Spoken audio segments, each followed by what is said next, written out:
warahmatullahi wabarakatuh. Baiklah pemirsa, para pecinta ikan ataupun pembudidaya ikan nila dengan menggunakan kolam terpal. Di sini saya akan berbagi sedikit tips cara membudidaya ikan nila di kolam terpal.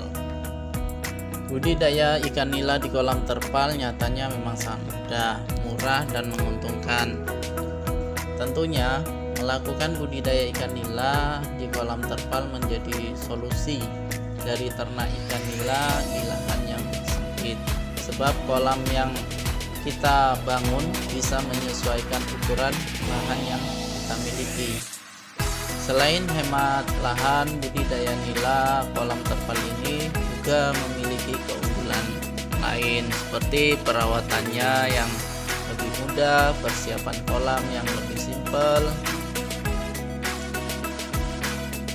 Agar tidak ragu-ragu lagi, ayo simak video ini sampai habis supaya kita paham bagaimana cara membudidaya ikan nila di kolam terpal ya, supaya kita berhasil. Di sini ada beberapa poin. Yang pertama yaitu syarat hidup ikan nila. Sebelum kita melakukan cara budidaya ikan nila di kolam terpal, ada baiknya kita memahami dulu bagaimana syarat hidup ikan nila. Beberapa informasi penting tentang ikan nila yang perlu kita ketahui. Antaranya, ikan nila memiliki toleransi terhadap kondisi lingkungan yang sangat baik, yaitu salinitas air 0 sampai 29%.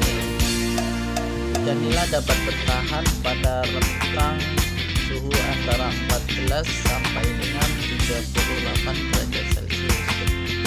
pH air kita juga harus memperhatikan, karena ikan nila cocoknya di pH air itu antara 5 sampai dengan 11. Golongan ikan nila ini menyukai pakan-pakan alami seperti jenis plankton, rotifera, gania, bentos, dan lain sebagainya.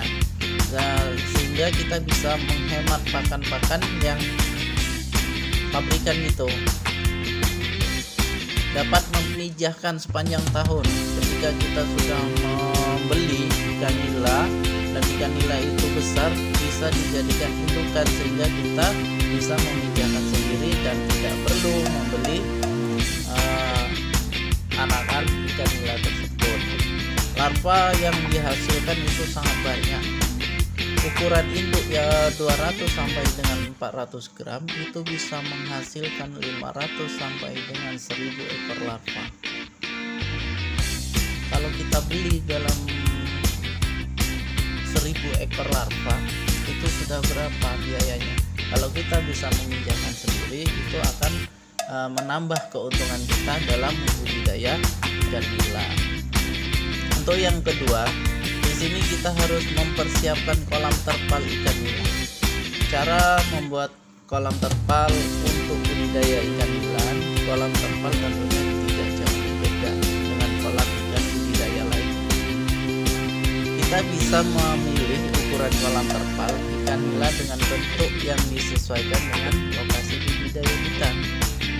Meski begitu, kolam nila terpal terbentuk bundar sangat disarankan. Kotak pun juga bisa.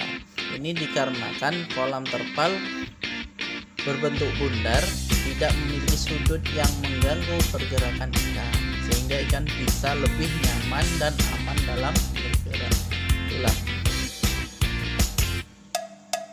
Setelah memiliki bentuk dan ukuran kolam terpal, selanjutnya kita bisa memulai persiapan kolam terpal ikan nila. Beberapa hal yang memang harus kita ketahui ataupun kita lakukan dalam tahapan persiapan kolam adalah bersihkan kolam terpal yang baru ataupun sisa budidaya sebelumnya dengan cara dibilas dengan semprotan air hingga tidak tersisa kotoran di dalamnya.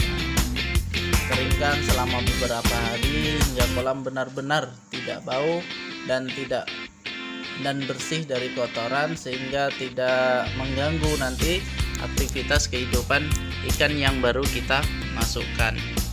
Isi dengan air bersih sehingga ketinggian untuk pertama itu 30 cm. Bagusnya jangan dalam dulu, nanti baru beberapa hari kemudian ditambah sehingga bisa air itu full untuk dibutuhkan. Untuk yang ketiga di sini memilih bibit ikan nila. Bibit ikan nila adalah salah satu penentu utama keberhasilan cara budidaya nila di kolam terpal. Sebab bibit yang berkualitas dapat tumbuh dan berkembang dengan baik. Sedangkan bibit yang tidak berkualitas akan sulit tumbuh dan berkembang dengan baik serta mengalami banyak kematian. Ataupun bibit ikan nila yang kita beli itu tidak berkualitas baik sehingga ikan itu tidak mau besar, karena dengan indukan yang tidak bagus akan menghasilkan larva yang tidak bagus. Seperti itu, kita harus betul-betul memilih supaya ikan itu mau besar. Lalu bagaimana memilih bibit ikan nila yang berkualitas? Untuk cara budidaya ikan nila kolam terpal, yuk kita simak penjelasan berikut. Bibit berasal dari galur murni yang moboras atau hibrid. Jadi betul-betul bibit yang berkualitas. Bibit ikan nila berukuran seragam, jangan ada yang besar, ada yang kecil, itu harus seragam semuanya. Pastikan semua bibit umurnya sama, jangan ada yang seminggu, 2 hari, ada yang sebulan. Nah, itu akan menghambat perkembangan ikan nila tersebut. Sehat dan tidak ada cacat fisik. Bebas dari serangan hama penyakit. Kadang ada bibit ikan yang ada putih-putihnya itu terkena jamur. Laju pertumbuhannya cepat dan baik. Bibit berasal dari pihak pembenihan atau pembibitan bersertifikat CPIB. Itu kalau bibit kita beli dari pihak yang memang betul-betul dia membibitkan, yang memiliki